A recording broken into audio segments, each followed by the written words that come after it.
السلام علیکم ورحمۃ اللہ وبرکاتہ۔ ویورز، مستند اور مجرب وظائف کے چینل پر آپ سب کو خوش آمدید۔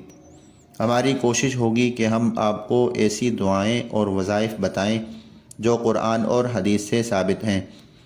مستند کا مطلب یہ ہے کہ وہ دعائیں اور وہ وظائف ایسے ہوں گے جس کا ثبوت یا تو قرآن کریم سے ہوگا یا آپ صلی اللہ علیہ وسلم کی زبان مبارک سے ادا ہوئے ہوں گے۔ اور مجرب کا مطلب یہ ہے کہ وہ من گھڑت خود ساختہ نہیں ہوں گے بلکہ بار بار کے تجربے سے اس کا مفید ہونا ثابت ہو چکا ہوگا۔ اس سلسلے کی ہماری پہلی کڑی، ہم آپ کو ایک ایسی دعا بتائیں گے جس کے کرنے سے آپ کو جائز حلال روزگار مل جائے گا، فقر و فاقہ دور ہوگا، معاشی پریشانی ختم ہوگی۔ اگر اس وظیفے کو پابندی اور خلوص نیت کے ساتھ کیا جائے تو اس کے نتائج 100% حاصل ہوں گے۔ عام طور پر یہ پریشانی ہر دوسرے تیسرے بندے کے ساتھ ہے کہ ایک بندے کا کام نہیں ہے، بے روزگار ہے، مقروض ہے۔ اب سوال یہ ہے کہ اس کے لیے کون سی دعائیں یا وظائف پڑھنے چاہیے تاکہ وہ برسر روزگار ہو سکے۔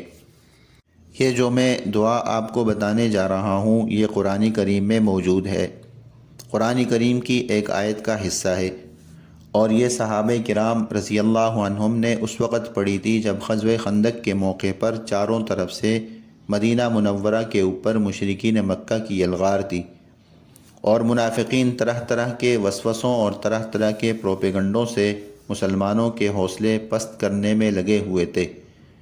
یہودی معاہدہ توڑ چکے تھے اور پشت کی جانب سے مدینے پر حملے کا ارادہ کر رہے تھے اور حملے کے لیے پر تول رہے تھے۔ اس موقع پر صحابہ کرام نے یہ دعا مانگی۔ اللہ پاک نے اس دعا کی برکت سے 24,000 کافروں کے لشکر کو نامراد اور ناکام واپس کر دیا۔ علماء کرام نے اس آیت کی بہت خوبیاں اور بہت فوائد بتائے ہیں اور مختلف مقاصد اور اغراض کے لیے اسے پڑھنا نافع بتایا ہے، اور وہ دعا یہ ہے کہ جس جائز مقصد کے لیے آپ اس کو پڑھنا چاہتے ہیں سب سے پہلے با جماعت نماز پڑھنے کا خوب اہتمام کریں، اور ہر فرض نماز کے بعد پہلے 11 دفعہ درود شریف پڑھیں۔ درود شریف سب سے بہتر درود شریف درود ابراہیمی ہے جو ہم نماز میں پڑھتے ہیں، اور مختصر درود صلی اللہ علیہ وسلم ہے۔ پھر درود شریف پڑھنے کے بعد یعنی 11 مرتبہ درود شریف پڑھنے کے بعد 100 دفعہ حسبنا اللہ ونعم الوکیل پڑھیں۔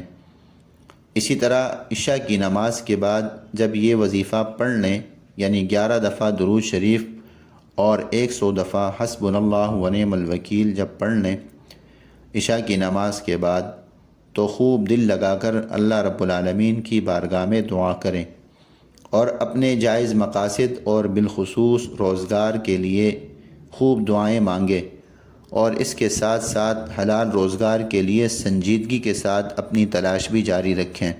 انشاءاللہ تبارک و تعالی اللہ تعالیٰ کے فضل و کرم سے آپ کا مقصد آپ کو حاصل ہو جائے گا۔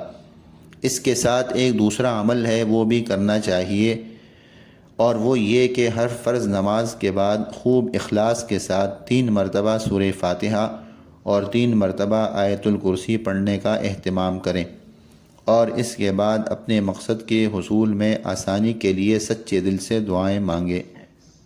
ضرور انشاءاللہ اللہ نے چاہا تو جلد از جلد آپ کا مقصد آپ کو حاصل ہو جائے گا۔